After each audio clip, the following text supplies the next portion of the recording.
ভাই তুমি 50 টাকার জন্য নামাজ 30 মিনিট লেট করো। একজন সাহাবী ছিলেন হযরত উসমান রাদিয়াল্লাহু তাআলা আনহু। তিনি কোটি টাকার বিজনেস ফেলে নামাজে দৌড়াইতেন। উনি হলেন উসমান রাদিয়াল্লাহু তাআলা আনহু। উনি ছিলেন মদিনার সবচেয়ে বড় বিজনেসম্যান। উনার 10টা উটের কাফেলা ছিল।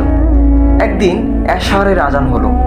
সবাই দেখতে পেলেন উনি দোকান মাল ওনার ব্যবসা সব ফেলে সব বন্ধ করে মসজিদে চলে গেলেন।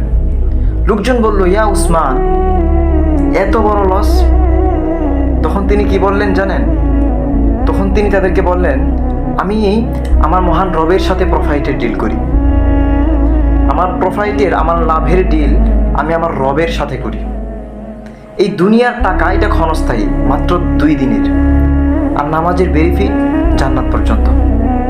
আল্লাহ নিজেই তো এটা কোরআনের মধ্যে বলেছেন, ব্যবসা বাণিজ্য যেন আল্লাহর স্মরণ থেকে তোমাদেরকে গাফেল না রাখে। আর আমরা ফ্রি ফায়ারের জন্য নামাজ ছাড়ি, ওয়ার্ডারের জন্য আজানকে আমরা মিস করি। ভাই, রিজিক নামাজের মধ্যে, ফোনের মধ্যে নয়।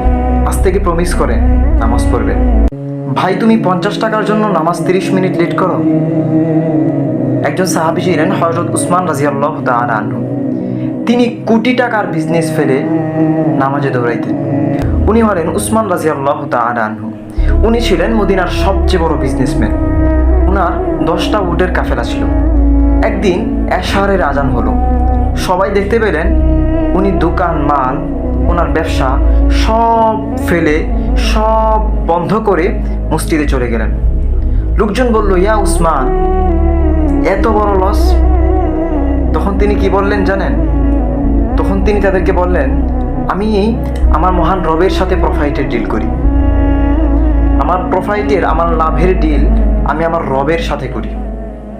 এই দুনিয়ার টাকা এটা ক্ষণস্থায়ী, মাত্র 2 দিনের। আর নামাজের বেনিফিট জান্নাত পর্যন্ত। আল্লাহ নিজেই তো এটা কোরআনের মধ্যে বলেছেন, ব্যবসা বাণিজ্য যেন আল্লাহর স্মরণ থেকে তোমাদেরকে গাফেল না রাখে। আর আমরা ফ্রি ফায়ারের জন্য নামাজ ছাড়ি, ওয়ার্ডারের জন্য আজানকে আমরা মিস করি। ভাই, রিজিক নামাজের মধ্যে, ফোনের মধ্যে নয়। আজ থেকে প্রমিস করেন নামাজ পড়বেন।